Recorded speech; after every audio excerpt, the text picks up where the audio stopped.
जिल्ह्यामध्ये महाराष्ट्रात एवढा घोटाळा नशीब झाला तेवढा महाघोटाळा सार्वजनिक बांधकाम विभाग आणि अकोला एसी ऑफिसमध्ये चालू आहे।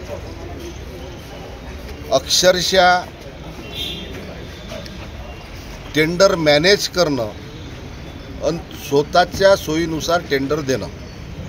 तुम्हाला सांगतो, ह्या जर जिल्ह्याचा पुरे जर टेंडर काढले तर काही प्रकरणात 10 टेंडर रिजेक्ट मारले। 10 टेंडर 10 जण अक्षरशः रिजेक्ट मारले मनमानी पद्धतीनं, आणि ज्यांना दिल्या ते पात्र नसताना त्याला पात्र करून त्यांना टेंडर दिले।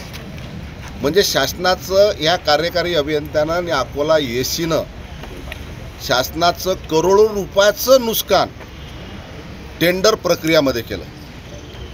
जे टेंडर काही कंत्राटदारांना बिलो घ्यायचे, बिलो भरल्यावर सुद्धा त्यांना अपात्र करायचं, आणि टेंडर याटपार नाही तर अबव जेवढे काही टेंडर झाले असतील ते याटपार किंवा अबव टेंडर ह्या ठिकाणी ह्या जिल्ह्यात झाले। अकोला एसीनं आणि कार्यकारी अभियंत्यानं इथं संगनमत करून करोड रुपयाचा घोटाळा अकोला सार्वजनिक बांधकाम विभागामध्ये केला। एकीकडे घोटाळा करायचा आणि दुसरीकडे बाळापूर मतदारसंघातले राजकीय दबावापोटी टेंडर लावायचे नाही। तुम्हाला सांगतो, CRFचे 18.5 कोटीचे टेंडर कामं या ठिकाणी मंजूर झाले, परंतु अद्यापर्यंत जाणबुजून काही राजकीय लोकांच्यामुळे 18.5 कोटीचे टेंडर अद्यापर्यंत लावले नाही। बाळापूरचं 65 लाखाचं काम ते मंजूर झालं, ते जाणबुजून अजून टेंडर लावलं नाही।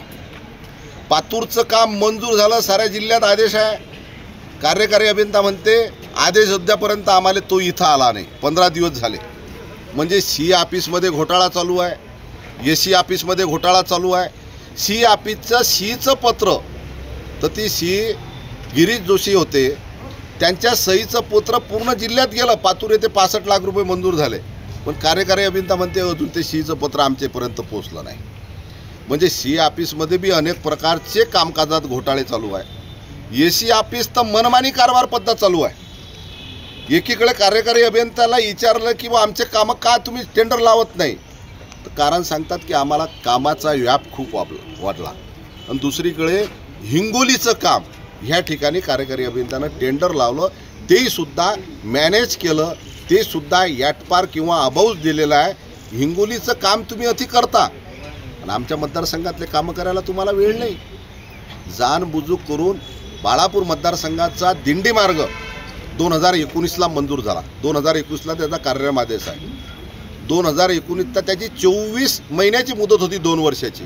आज 3 वर्ष शिल्लक झाले, म्हणजे 5 वर्ष होऊन बाळापूरचा दिंडी मार्ग अद्यापर्यंत हेतू पुरस्करपणे की त्या ठिकाणी उद्धव साहेबाचा आमदार असल्यामुळे तो दिंडी मार्ग करायचा नाही। अरे तुम्हाला रोष आहे तर आमच्यावर आम्हाला करा, काय करायचं आहे। त्या शेगावला हजारो भाविक पैदल जातात, असं गलिच्छ राजकारण तुम्ही करता की तो दिंडी मार्ग जाणबुजून बंद पाडायचा, त्याचं कामकाज करायचं नाही।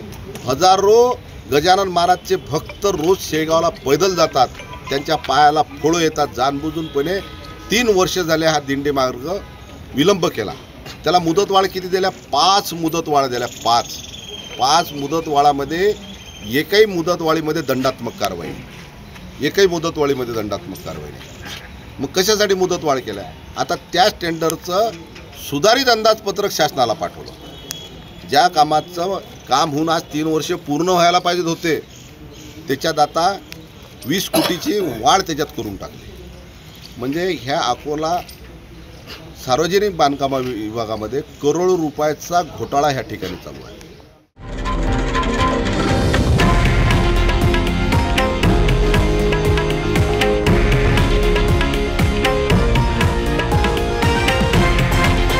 हे आहे देशातील नंबर 1 न्यूज नेटवर्क आणि आपण पाहत आहात TV9 मराठी, एकमेव।